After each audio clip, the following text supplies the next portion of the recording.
Okay, so what I'm going to do now is just hand over to the second presentation, then we'll come back to Fahad's presentation. So I'm going to introduce you to Andrea Gluyas, who is the head of risk modeling, and Ineke Fergusson, her colleague, who is manager of actuarial and forecasting.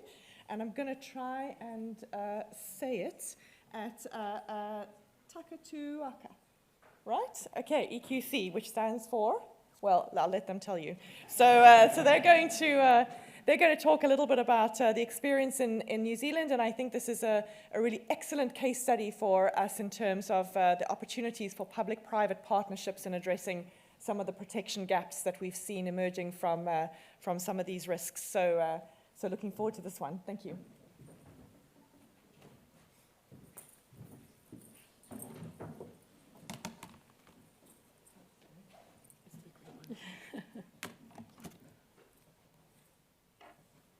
Kei ahu nui, kei ahu rahi, tina koto. Kei ngā mana nui o tēnei whenua, ti iwi taki o pohakena, tina koto. O te rā, tina koto, tina tātou katoa. Whenever I travel overseas and people learn that I'm from New Zealand, they have quite common reactions. Oh, New Zealand, oh, that's so far away. Oh, New Zealand, I've heard it's very beautiful. And every now and then, oh, New Zealand, the All Blacks are the best rugby players in the whole world. No, they're not. So we do think we live in a really beautiful country. And actually, tech guys, can you move the thing? Because I can't see it from the lectern. We have a really beautiful mountains. So this is Taranaki, which is where I grew up. So this mountain, you can go skiing on the mountain in the morning, and you can go surfing at the beach afterwards. Mount Narahoi, or you may know it as Mount Doom from the Lord of the Rings movies. And Ruapehu, one of our more active inland mountains. So when it's not billowing smoke and ash, it's actually got several ski fields on it, and it's really, really beautiful. We have some amazing geothermal regions as well. So this is the Waiotapu Thermal Wonderland, which sits in the Taupo volcanic zone. It's one of the most volcanically active areas in the world. You can see the steam drift upwards in parks, the geysers go off, and there's an unmistakable scent of sulphur in the air. There are mud puddles that gurgle and burp as you walk past. This is Tamaki Makaurau, or Auckland. It's our largest city. Nearly 2 million people live there, and it's built on a volcanic field. There are 53 volcanoes in that volcanic field. Only one of them has ever erupted more than once. They're all currently dormant, with their last eruption about 600 years ago. A feature of this volcanic field is that new volcanoes can pop up anywhere within the field. The effects of such an event would be really substantial. There could be pyroclastic surges, earthquakes, lava bombs, ashfall, venting of volcanic gas, as well as lava flows. And these events could go on for several months across our major city and our biggest port. This is Wellington, Te Whanganui-a-Tara, my hometown. It's an absolutely beautiful city, nestled in the hills with a beautiful blue harbour. We have a look at it from a slightly different angle. You can see running down the side, straight line through the country. That's called the Wellington Fault Line. It is a major New Zealand fault, not only because of the magnitude of earthquakes that could occur on it, but the fact there's so much real estate sitting right there next to it. I live on one side of the fault and work on the other. New Zealand sits on the Pacific Ring of Fire, where volcanic eruptions and earthquakes are very frequent, and I read a figure that perhaps 2/3 of the world's eruptions and earthquakes occur around that Ring of Fire. But it's not just Wellington that's affected.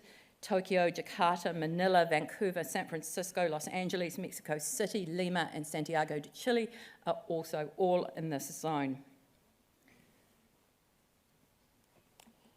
We can see the earthquake fault lines running the length of New Zealand, shown here in red. We have about 20,000 earthquakes a year, and about 250 of them you can actually feel. You can see up in the corner of this slide as well, New Zealand's sitting on the edge of two tectonic plates, the Australian plate and the Pacific plates. They're constantly grinding into each other. Under New Zealand, the Pacific plate is moving to the west towards Australia at about 50 millimetres a year, so that's about the same as your fingernails grow. And yes, we do have some pretty big earthquakes. Jackie Johnson mentioned the Canterbury the earthquakes this morning, so 2010, 2011, a whole series of earthquakes that went on for several years. 3 of those earthquakes are in the top 10 insured earthquakes in the world. The first one was a magnitude 7.1 that was in a fairly rural area but still caused a lot of damage. However, it was a magnitude 6.3 aftershock about 6 months later, shallow and almost directly under the city of Christchurch, New Zealand's second largest city at that time, that killed 185 people. It was our second deadliest earthquake ever. A really interesting fact, though, is prior to those earthquakes occurring, the fault lines on which they happened had never been identified. They had no visibility at the surface. That wasn't enough. In 2016, we had another major earthquake, Kaikoura. This was a 7.8 magnitude earthquake, really big. And it was really unusual. It set off a chain reaction north from its location in the South Island up towards Wellington, rupturing as many as 25 different fault lines. It actually was very similar to the recent earthquake that occurred in Turkey. The frequency of the shaking was such that buildings that were between 8 and 10 stories were particularly affected, and a number of buildings of that size in Wellington were subsequently demolished. And this year hasn't started too well either.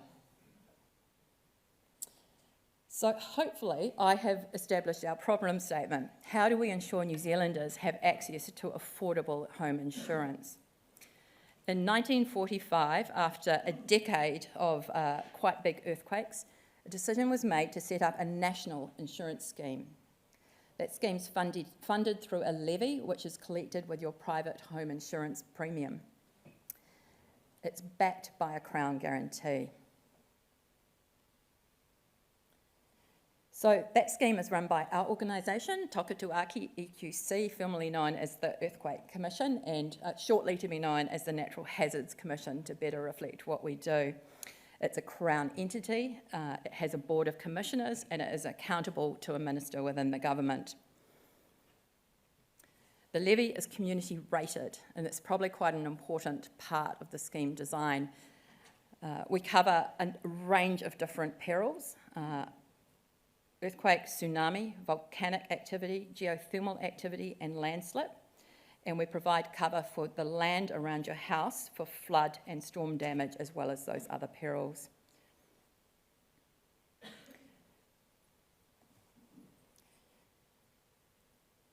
Our scheme is a first loss scheme, so we take the first $300,000 of your loss, which we call the cap, and that applies per dwelling. So if you have two flats above each other, that's $600,000 worth of cover they could get.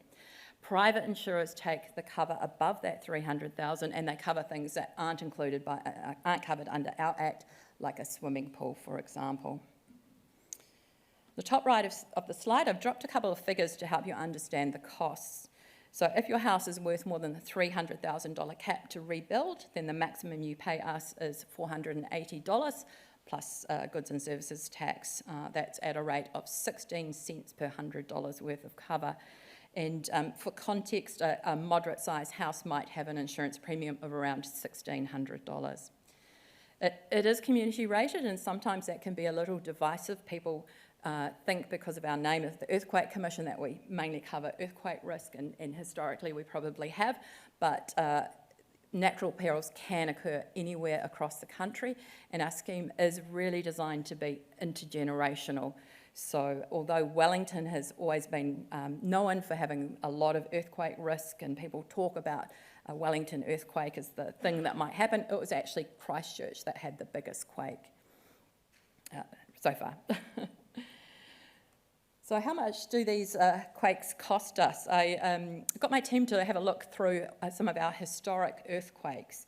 So you can see the blue line down the centre of the slide. That's in 1945 when the Earthquake Commission was set up. And you can see the couple of big quakes that occurred in the decade prior to that. Over on the right-hand side, we've got the Canterbury and Kaikoura earthquakes. You can see there's a little sequence there of those. But if you look to the far left of the slide, is the Wairarapa earthquake. Wairarapa is a region just north of Wellington. It's a fabulous wine-growing region if you're ever visiting. That earthquake there was, if it were to occur today, it would be as damaging as all of the Canterbury earthquakes put together. That earthquake actually raised up the land on which Wellington Airport now sits. It was pretty significant. So in 1979, the land cover came into being, and this was after a massive landslide in the South Island in the city of Dunedin, an area called Abbotsford. The land subsided, destroying 69 houses. A royal commission was established to look into this, and it recommended that the Earthquake Commission cover land as well, because as you can see from this picture, we could pay them to rebuild the house, but on what? We believe the land cover is actually pretty unique in the world, but it is really important to New Zealanders because most New Zealanders do live in detached single-family dwellings. So a little bit of detail about our land cover. It is quite complex, but the basic principle is it covers 8 metres around your house and some coverage for your access way if your access way is longer than 8 metres. Any damage to your pipes or drainage is covered under the building part of the claim, not the land part of the claim. And there may be special cover for retaining walls, bridges and culverts if those are part of your property. I think it's important to realise too that Toka Tū Ake EQC is about more than just providing insurance cover. We have a highly skilled research and resilience team which invests in research and information and public education about risks. And it also does a lot of lobbying with councils about sensible use of land, something we've already touched on today. We have one of the largest reinsurance programs in the world, covering our very risky country. And by pulling that risk, we think that's a very efficient way to finance it. We take a lead role in community readiness and preparedness for an event through our education, and indeed an important role when an event actually occurs in coordinating the insurance risk response. And just before I hand over to Ineke, a really important part of what we do as well is develop really New Zealand-specific loss models. So our investment in science, the collection of the data we have from being the first loss insurer across all of the claims in these spaces means we have a wealth of information to build our own loss models of the risk that we cover.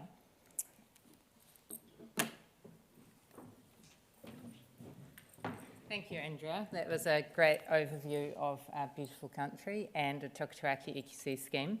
I'm actually starting to wonder whether you got paid by Tourism New Zealand to give this presentation, and I want in as well.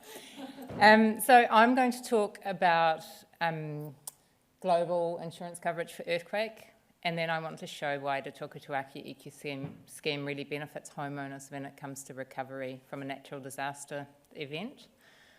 So globally, earthquake as well as floods are among the least of the insured disaster perils.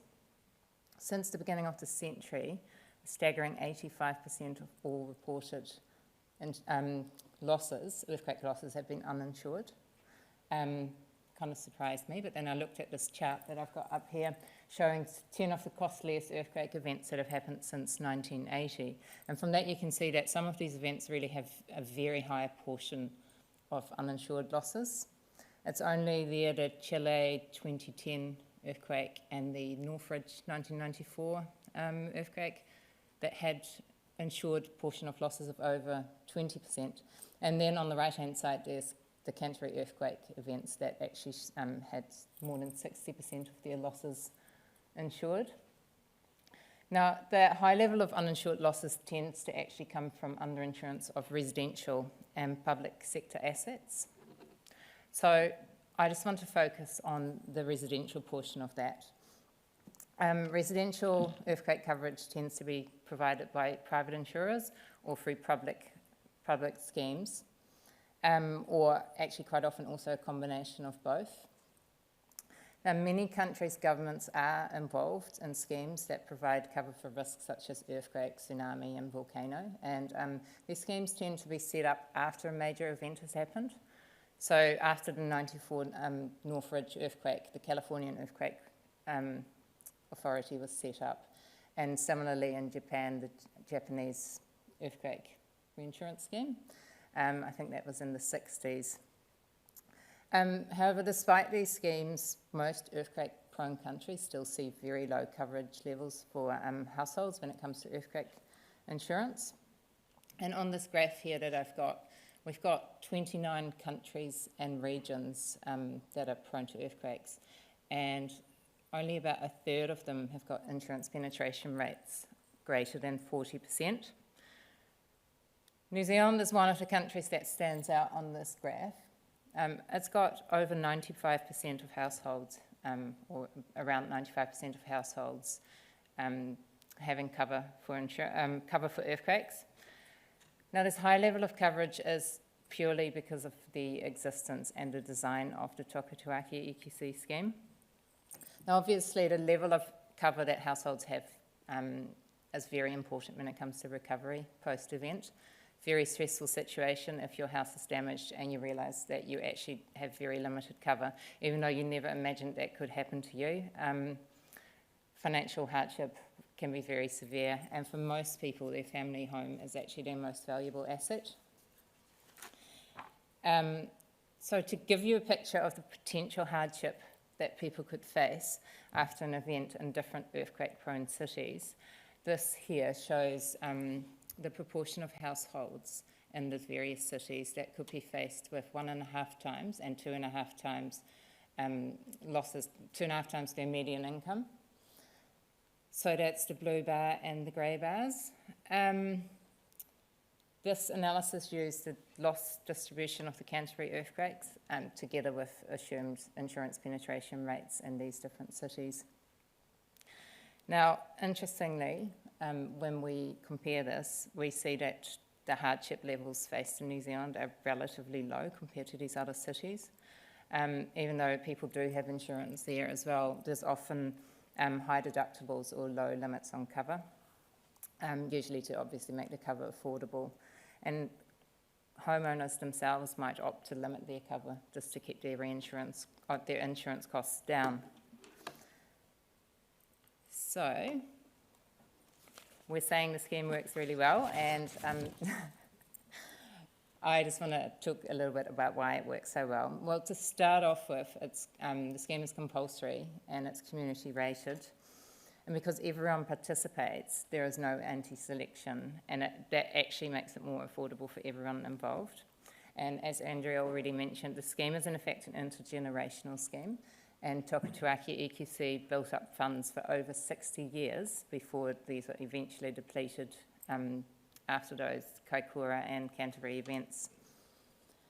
Now, the scheme covers the entire country for multiple risks, and that doesn't only provide a diversification benefit, but it also makes it attractive from a reinsurer's perspective.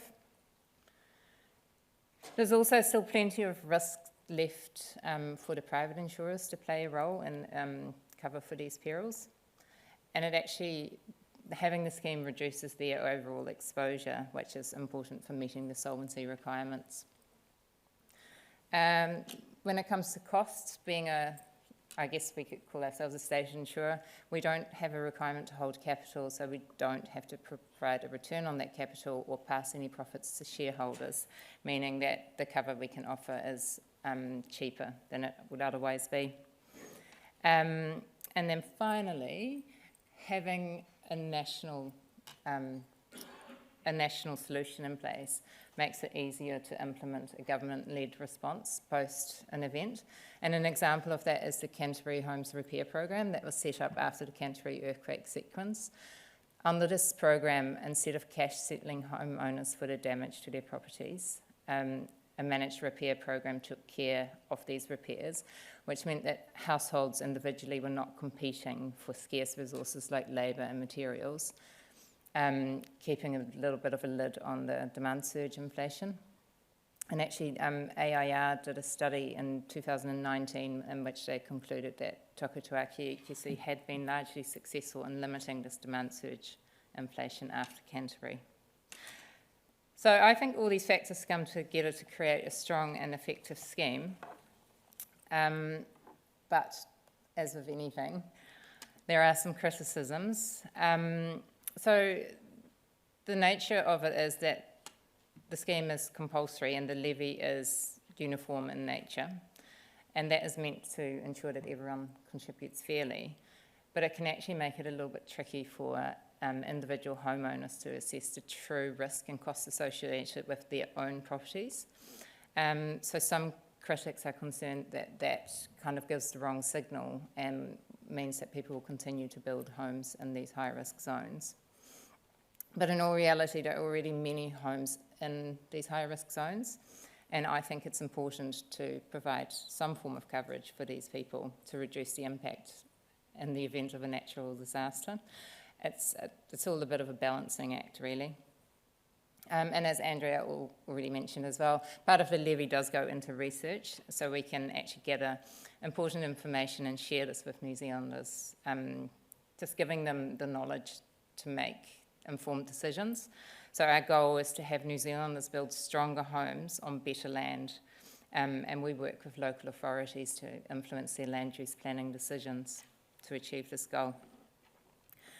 Now, on the cost subsidisation topic, some argue that it might make insurance really expensive for those living in low-risk areas.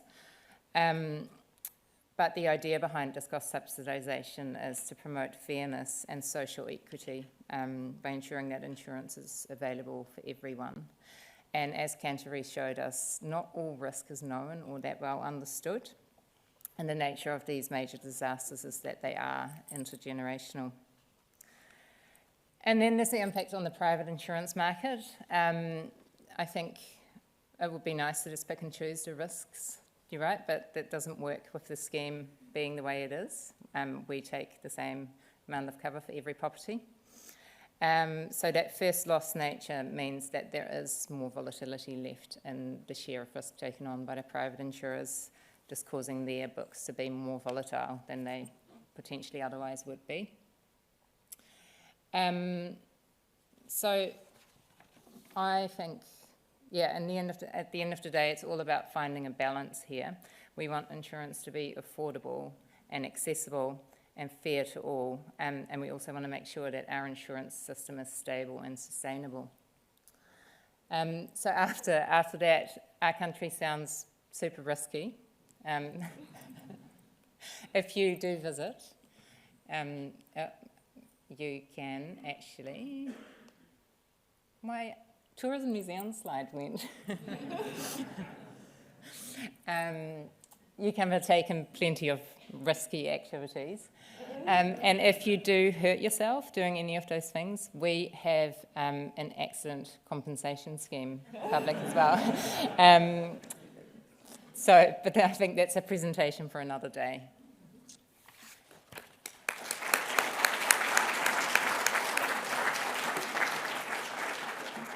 Thanks to both of you. That was great. And I'm not sure if it makes me want to or not want to come to visit you, but I think knowing you, Andrea, it hasn't dampened my enthusiasm. So happy to open the floor to questions. I have got one online here so far. Does the EQC actively manage risk accumulation, so growth of households in higher risk zones? And in this regard, what would you say are lessons that other countries can learn? So, you know, whether there's perils that are earthquake or other sort of acute perils based on locations such as flood. So we can't actively manage it because it is a compulsory part of any private insurance contract. So take this one, and then I'll go up to the front. So we can't actively manage the accumulation of risks ourselves because we follow on from the private insurance contract that's put in place. But what we do is try and lobby the councils and the regional authorities about their land use planning. And it's a little bit unusual for a government organisation to take on that lobbying role, but it's something that we are doing increasingly, and we are getting a lot of feedback that it's very well received to have sound research from a reputable organisation coming into the decisions that councils are making. And we do see the impact of that.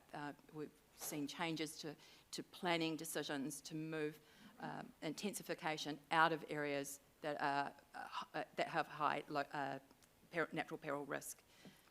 And is that being done by encouraging them or by actually changing the laws? So, I mean, obviously the data that you're collecting is valuable in informing the councils, but are they doing that in a way that is regulatory or by actually just being encouraging? No, we can only do it by encouraging. The laws around land use planning are made by other parts of government, yeah. Any questions in the room? Yeah, I'll go to the one at the front here. The mic in the room.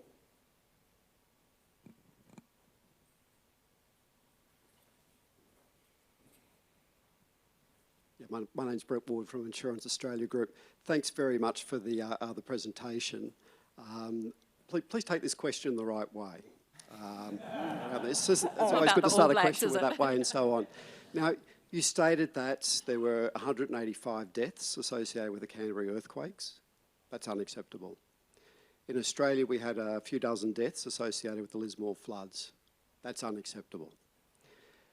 We, I think, need to play a much better role in the prevention of the loss of life, in addition to rebuilding communities that are destroyed.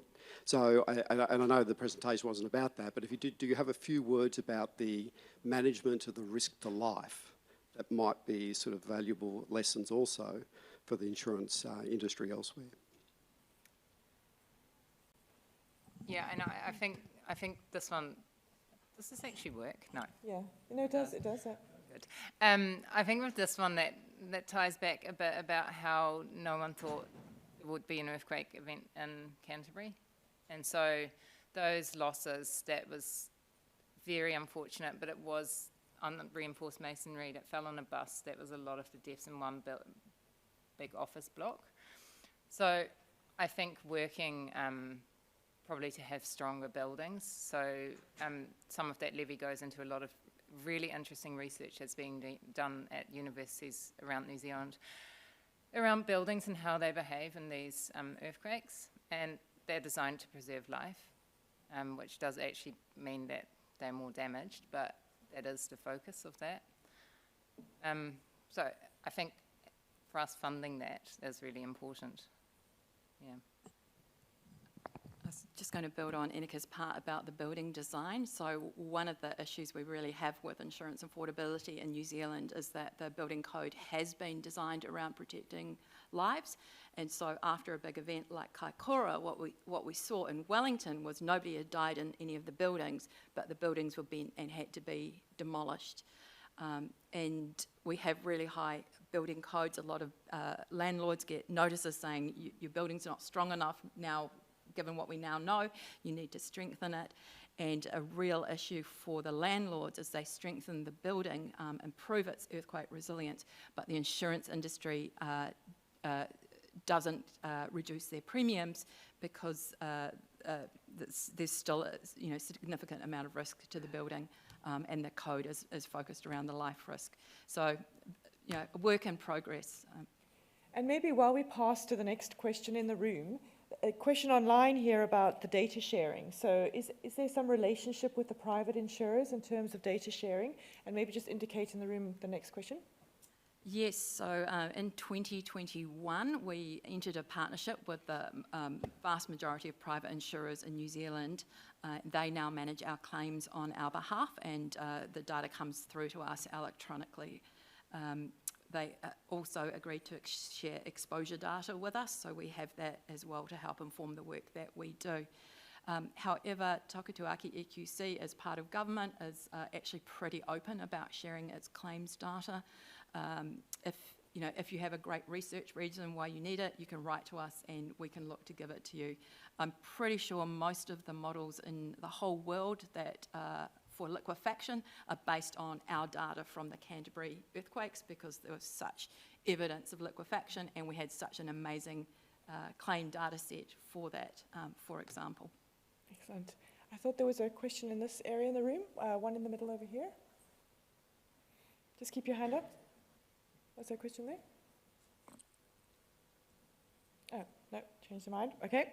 Online, was it controversial, this is an interesting one, to have a compulsory levy instead of a voluntary insurance solution when you implemented that?